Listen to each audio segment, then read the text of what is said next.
to another episode of the Lone Recruiter Podcast. I'm your host, Brett Clemenson, and if you're a recruiter out on your own or just lacking general guidance or mentorship, then you've come to the right place.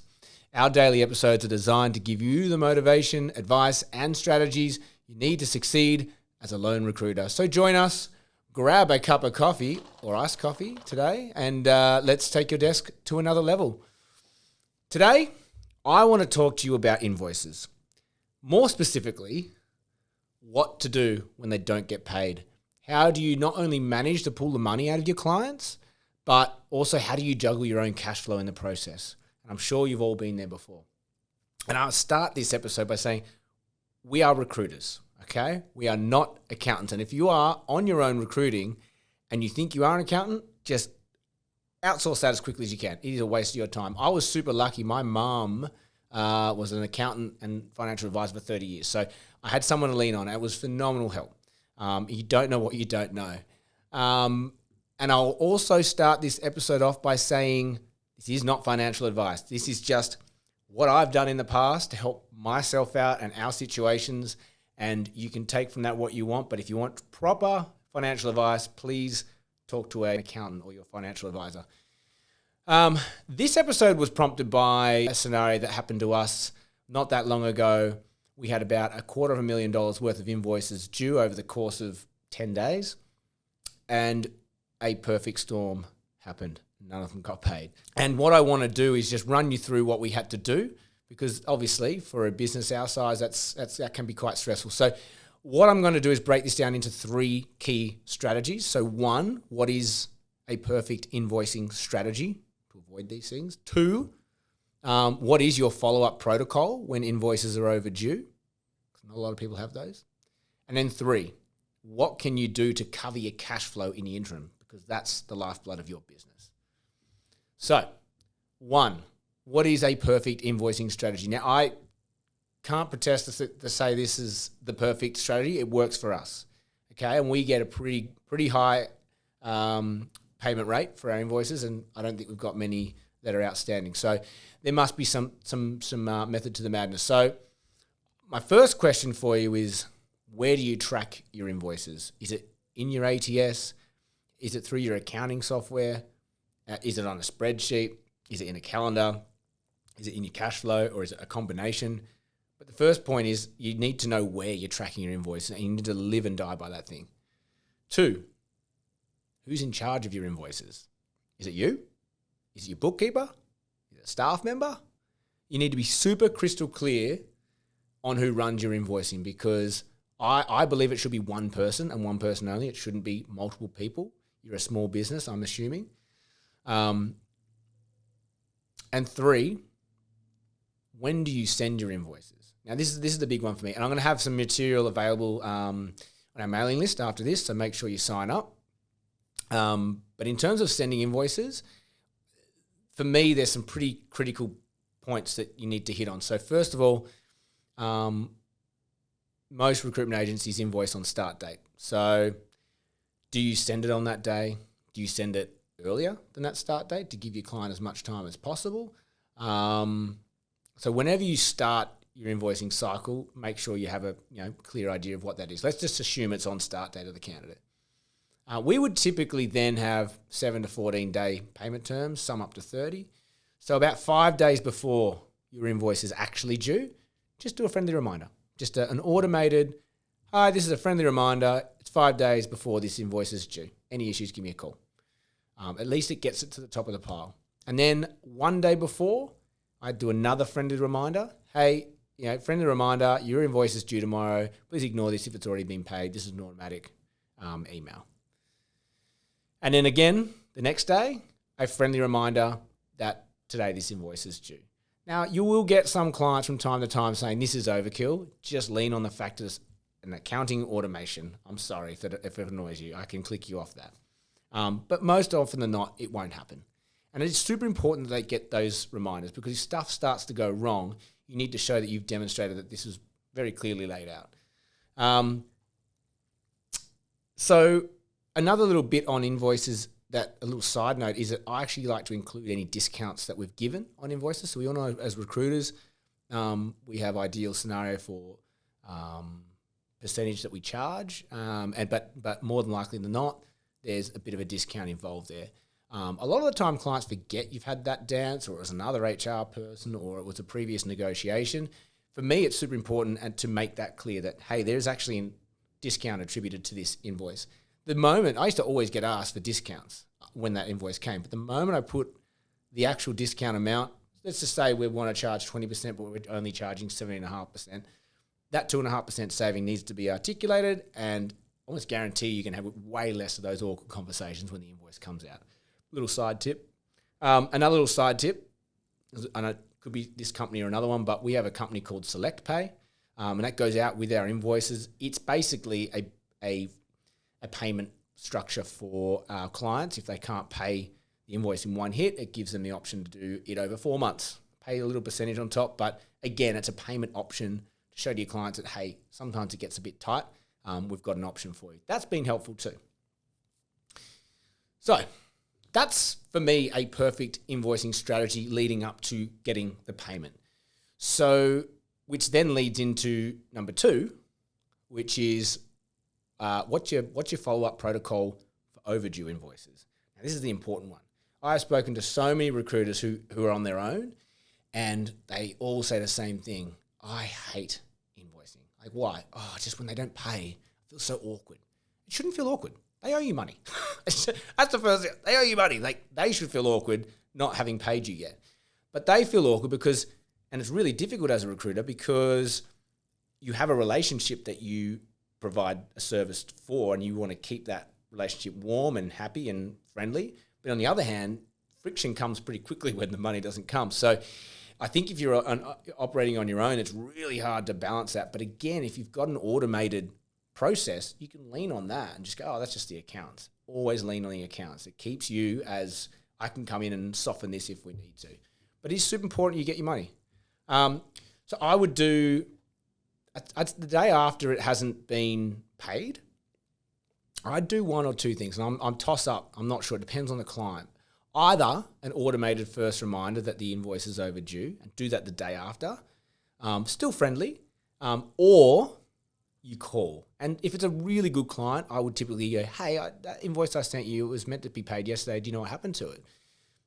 Oh my goodness, no, sorry, it's right here. I'll action that now. Most times they just didn't see it. And look, that's fine. You've got to be okay with that. The second follow-up, I think, needs to be 3 days later, and it's still quite friendly. Like, hey, second reminder, this invoice is overdue, 3 days. Could you please make sure this is paid by close of business? Thanks. Third reminder, and I'm hoping we're not getting here, but for me, it's between 5 and 7 days later. It's up to personal preference, but that third reminder that the invoice is overdue comes 5 days later, 5 to 7 days later. I would probably call this one as well and just say, look, I've just got a reminder here from the accounts that this one's a week over. Is there a reason for that? Now, red hot tip for you. I'm guessing most of your clients have an accounts department. Just go straight to the accounting department. Bypass your client and just go, hey, I just go through front desk. I need to talk to accounts payable. You get onto them and say, where is this one? They're usually quite black and white about where it's at and whatever, and you can usually get your answer. Fourth reminder, if after that they haven't, they give you the, it's in the letters, checks in the post. Okay, I heard that one before. This is where the fourth reminder comes in, and I think it's probably 10 to 12 days later on, and particularly if they have gone cold. I mean, we've had this before where clients just disappear. This is where it gets a bit tricky. So this email the emails need to start becoming a little bit more stern. I think identifying that, this invoice is now 10 to 12 days overdue. We have attempted to remind you and have had no response or no payment as of yet. If this invoice is not paid by close of business Friday, then we will have no choice but to invoice you a separate invoice, basically covering the interest owing on that invoice, because your terms should have late payment interest penalties in it. If it doesn't, do it. Again, using this to say, hey, I don't want to charge you interest, but I got no choice. I've got to go to the bank and get a loan now, and they're going to charge me interest. It's the same thing. I'm not a bank, so please pay your invoice. Look, lastly, and this is where it gets tricky, but the fifth reminder. It's 15 days later and they still haven't paid. You need to, you've got to take a bit of judgment here, but if it's non-communicado, you need to get someone on the phone or someone responding or someone acknowledging that this is an issue. And if they just refuse or flat out just ghost you or whatever, you do need to start getting a little sterner with the emails. And I believe those emails need to be, this is going to be our last email. We've tried to collect. If failure to respond will result in that interest payment being sent across, plus we will also have to hand this one over to our debt collectors to act on our behalf because I don't have the time to chase this one. Normally at that point, or you could say, hey, a lawyer's letter's coming. That's even probably heavier handed. Hopefully you don't need to be here, but sometimes, every now and then, you've got to go there. And I almost guarantee you're going to get paid at that point. So that was a lot. That was a lot for 2, which is what is your follow-up protocol for overdue invoices. Hopefully that gives you some ideas about, okay, maybe I do need a protocol. Maybe there's some gaps in my thinking at the moment. Maybe I'm a bit too optimistic with my clients. But if you can go through that process and see what works for you, your market, you're at your own liberty to change the days and the frequency between each email. But you get the gist. You need to have a plan. Because at some point this will bite you in the butt. And as a small business, you can't have gaps in your cash flow. So number 3, and this is a big one as well, is what to do to cover your cash flow in interim. Let's just say you're like us and we had $250,000 owing in the space of 10 days and none of it gets paid, and you've got outgoings, and you look at it going, oh goodness, okay, how am I going to pay these things? You need to know what your levers are. I like to call them levers. Ideal world, you've got no levers pulled, but every now and then you need to pull some. You need some help. So I've got 5 sort of key things to look at. Again, not financial advice, just things we do. And if you get any value out of it, fantastic. So first lever, do you have a weekly cash flow? A cashly week flow. Do you have a weekly cash flow? We have one that runs for 3 months. And if you don't have one, get one now. Talk to your accountants, put one together yourself. It just needs to be all your invoices coming in every week versus what are all your costs every week. That will give you the foresight to be able to see what problems are coming up, what big invoices are coming up. You might have your BAS, you might have tax obligations, you might have contracts with Seek or LinkedIn. You need to know when they're coming, because if you don't, they just come as shocks. Oh my God, another bill. Oh my God, another bill. It's the worst feeling. You need to know when they're coming. You need to be able to predict them. You need to be able to see, hey, there's a gap in my cash flow. What levers can I pull?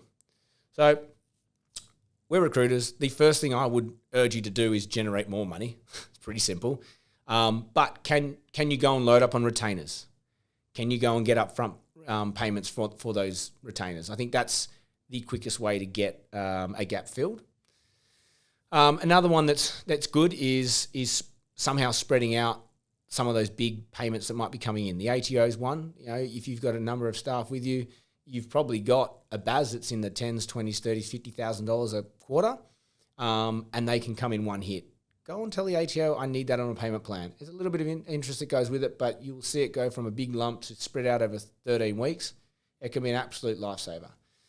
Don't like using credit cards, but if you need to, pop invoices on credit cards. Like we actually run LinkedIn Bullhorn all throughout Amex. We get a ton of frequent flyer points, and that can get you guys up and down the East Coast almost for free. So it's actually kind of something to look into, which is interesting. So popping invoices onto credit cards, another way to just buy you a little bit of breathing space.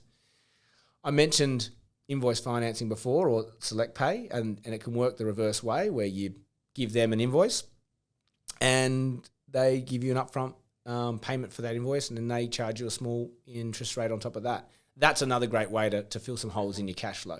That's just bringing forward invoices that you would have otherwise been paid. So it's not really borrowing money in that sense. I don't see it as that way. It's not like going to the bank and asking for a loan and paying it back. Look, they're the main levers I like to pull, when you've got a troublesome cash flow problem that has arisen from clients. The reason why I'm okay using those things is because when a client's not paying, the money's coming. You can see it coming. So there's a bit of confidence to pull those levers. you don't want to be in a scenario where you haven't got invoices owing and you're pulling those levers, because how are you going to pay them back? And that's the risk, and that's why this is not financial advice. But just managing your money, there are ways out there. And I've learned these things the hard way over the years, and I'm hoping that you guys can get some benefit out of that, because cash flow is king. It's the lifeblood of every business. And knowing how to attack those, how to manage your invoicing and your clients so that you retain a relationship and do business moving forward is super vital.